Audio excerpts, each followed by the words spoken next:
Video amatir warga merekam detik-detik terbakarnya sebuah motor metik berwarna putih di terowongan ruas Jalan Sultan Iskandar Muda, Kebayoran Lama, Jakarta Selatan.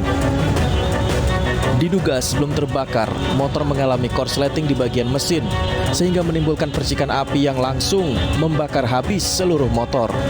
Kejadian berawal saat seorang pengendara melintas di jalan tersebut, tiba-tiba muncul api dan langsung membesar. Beruntung pengemudi motor tersebut berhasil menyelamatkan diri. Itu api gimana, Bang? Ya, ini lumayan gede, udah ke atas. Pengemudinya gimana? Oh, tidak tahu di sebelahnya, ada sebelahnya saya selamat sih. Berapa orang, Bang, pengemudinya, Bang? Kayaknya satu kayaknya. Satu. Kebakaran motor bisa dipadamkan oleh beberapa petugas keamanan kantor yang ada di sekitar lokasi. Akibat peristiwa ini, arus lalu lintas menuju Pondok Indah dan sebaliknya mengalami kemacetan. Dari Jakarta Selatan, Helmi Sajangbati, iNews melaporkan.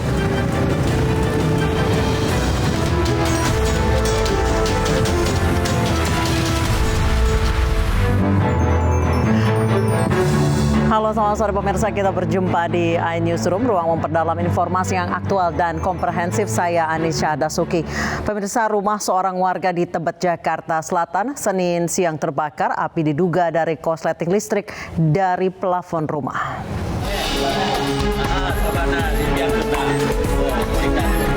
Warga dan petugas pemadam berupaya memecahkan kaca sebuah rumah untuk menyalurkan selang air demi memadamkan api yang membesar di dalam bagian rumah tersebut. Diduga adanya korsleting listrik di atap plafon satu rumah yang sedang direnovasi di Jalan Peningkatan 1 Menteng Dalam, Tebet, Jakarta Selatan, kebakaran siang tadi. Api dengan cepat membesar dan melumat habis seluruh barang yang berada di dalam rumah tersebut. Udah susah, nggak bisa nyelamatin, langsung kebakar semua. Saya mau nyelamatin barang kita juga nggak bisa, daripada kejebak di situ kan, mendingan saya keluar. Sempat gede, Bang, api, Bang? Ya gede banget. Setelah menerjunkan 7 unit mobil pemadam kebakaran, api bisa dipadamkan. Tidak ada korban jiwa dari peristiwa ini. Dari Jakarta Selatan, Helmi Sajangbati, iNews melaporkan. Sesosok jenazah pria ditemukan tewas terbakar di dalam kamar mandi pasca kebakaran puluhan rumah yang terjadi di Jalan Hidup Baru, Pademangan, Jakarta Utara, Minggu siang kemarin. Hingga kini belum diketahui identitas jenazah yang ditemukan di kamar mandi salah satu rumah yang habis terbakar. Pasca kebakaran puluhan rumah di Jalan Hidup Baru, Pademangan, Jakarta Utara, Minggu siang, warga yang sedang membersihkan puing rumah menemukan sesosok jenazah pria tewas terbakar di dalam kamar mandi. Diduga pria tersebut terjebak di dalam kamar mandi saat api mulai membesar. Namun pemilik rumah yang terbakar tidak mengenali jenazah pria yang terbakar. Setelah diidentifikasi, jenazah langsung dibawa ke RSCM untuk diautopsi.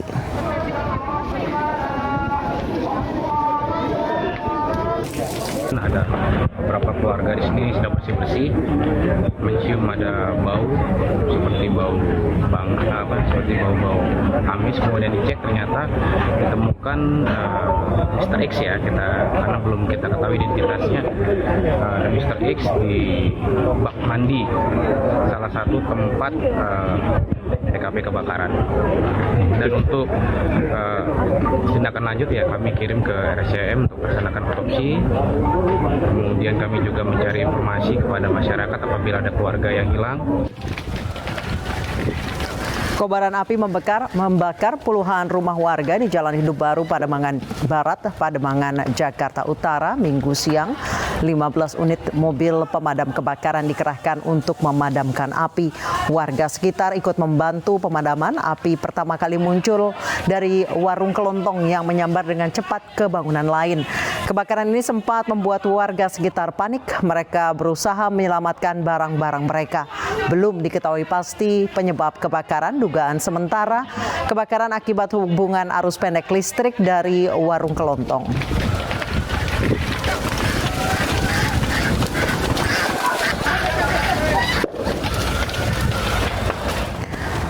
Kekeringan mulai terjadi di sejumlah wilayah di Indonesia. Di Cilegon, Banten, warga harus naik ke bukit demi mendapatkan air bersih. Sementara petani di Lombok, Nusa Tenggara Barat terancam gagal panen akibat keringnya irigasi.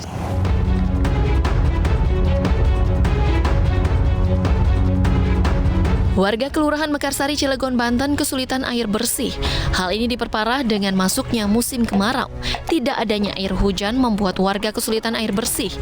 Warga memburu beberapa lubang yang masih menyimpan air yang kemudian ditampung dan dibawa ke rumah mereka. Air yang sudah ditampung disimpan ke dalam jerigen dan dipanggul sejauh 300 hingga 500 meter. Hal ini diperparah dengan masuknya musim kemarau.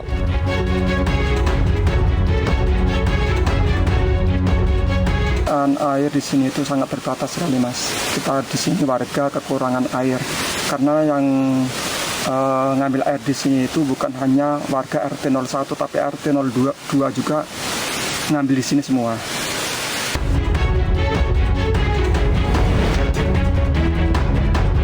Sementara itu, di Lombok, Nusa Tenggara Barat, kemarau yang terjadi tahun ini membuat puluhan hektar lahan tanaman padi mulai mengering.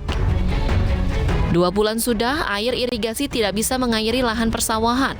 Tanaman padi milik petani juga sudah banyak yang mengering sebelum waktunya. Petani harus melihat musim tanam. Jangan sampai memaksa menanam padi di musim panas, kemarau. Nah, ini untuk menjaga kekeringan yang ada di Lombok Barat. Nah, karena ada beberapa kelompok tani yang sudah menerima pompa. Silahkan menggunakan pompa tersebut untuk menyedot air, untuk mengairi mengairi tanaman yang ada di sawah. Pihak Desa Kuripan Induk telah berupaya keras untuk menanggulangi persoalan tersebut dengan membuat sumur resapan. Namun sumur resapan tidak bisa menjangkau keseluruhan dari luas lahan pertanian yang ditanami padi. Tim Liputan iNews melaporkan. Warga Pudak Payung, Semarang, Jawa Tengah berebut gunungan hasil bumi. Sebelumnya gunungan diarak keliling kampung sebagai bentuk syukur sekaligus berharap berkah keselamatan.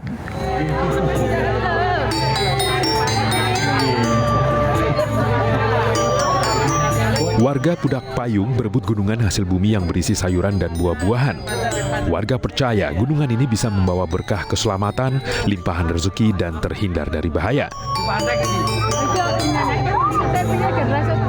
Sebelum dibagikan, gunungan dan tumpeng makanan diarak keliling kampung oleh warga dengan mengenakan pakaian adat Jawa. Gunungan diarak sepanjang 5 km hingga pusat desa untuk didoakan sesepuh kampung. Padi biar diberi keberkahan, biar rezekinya lancar. Ini apa lagi dapatnya? Pisang raja, timun, biar tambah awet muda. Kirap budaya ini digelar sebagai bentuk syukur atas nikmat dan melimpahnya hasil bumi yang didapatkan dalam kurun waktu setahun terakhir. Kegiatan mengarak gunungan ini rutin digelar setiap tahun dengan melibatkan ribuan warga kampung. Ini untuk kirap budaya, ini puncaknya selamatan minta memohon kepada Tuhan Yang Maha Kuasa atas apa yang kita lakukan ini, dan kita tetap diberikan keselamatan, diberikan kebahagiaan lahir batin dan ketentraman lah bagi warga khususnya RW 2, RW 1, RW 11 dan Pudak Payung secara keseluruhan. Tradisi berebut gunungan terus dipertahankan guna melestarikan budaya warisan leluhur. Dari Semarang, Jawa Tengah, Taufik Budi Nur Cahyanto, iNews melaporkan. Pemirsa, sidang perdana Gubernur Papua nonaktif Lukas NMB yang digelar secara virtual akhirnya ditunda. Pertimbangan utama dari penundaan tersebut adalah karena faktor kesehatan terdakwa.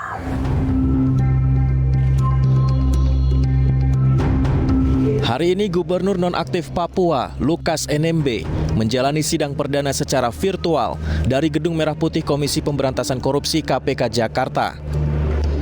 Sidang dugaan tindak pidana korupsi ini berlangsung di Pengadilan Negeri Jakarta Pusat, di mana agendanya Jaksa Penuntut Umum KPK membacakan surat dakwaan atas perkara dugaan suap dan gratifikasi senilai 46,8 miliar rupiah.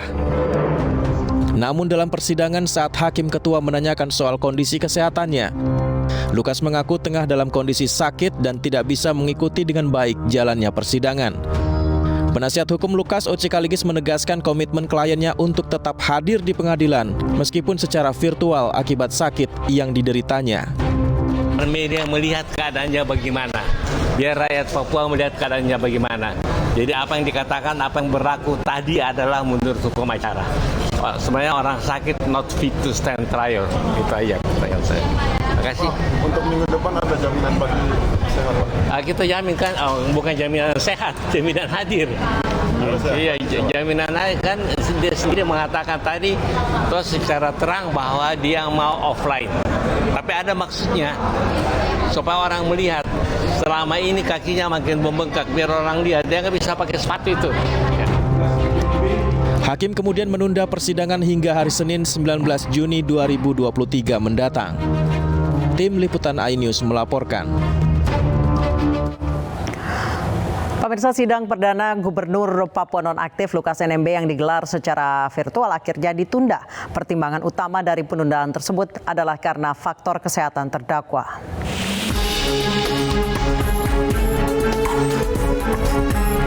Gubernur Papua nonaktif Lukas NMB ditetapkan sebagai tersangka kasus suap dan gratifikasi terkait proyek infrastruktur Provinsi Papua senilai 11 miliar rupiah pada 5 September 2022.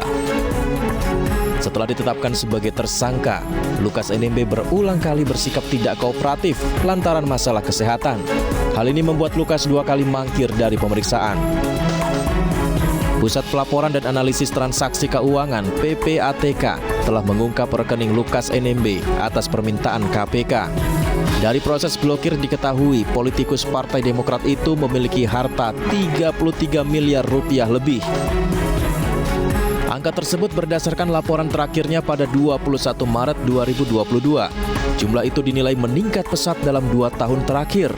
PPATK juga menyebut uang mengalir dari rekening Lukas. Uang ini disetorkan ke kasino judi di Singapura. Nilainya pun mencapai 560 miliar rupiah. Selain itu, KPK menduga uang Lukas mengalir ke sejumlah pihak.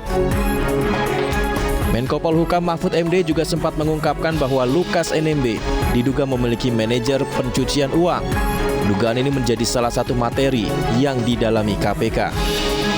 Sekarang Papua sangat kondusif dan tokoh-tokoh Papua sudah bicara agar hukum ditegakkan terhadap Lukas NMB. Semua itu, ketua KNPI, tokoh-tokoh masyarakat, tokoh adat sudah tegakkan hukum gitu. Dan pemerintah sekarang juga mengawasi pergerakan uang yang otorisasinya di bawah pejabat-pejabat di luar Lukas. Itu kita awasi lewat PPATK. Kalau itu digunakan untuk melakukan tindakan-tindakan melanggar hukum, pengerusakan dan sebagainya, akan kita ambil secepatnya. Setelah drama panjang, Lukas NMB akhirnya ditangkap KPK pada Selasa siang 10 Januari 2023 saat makan siang di sebuah restoran di distrik AB Pura, Kota Jayapura.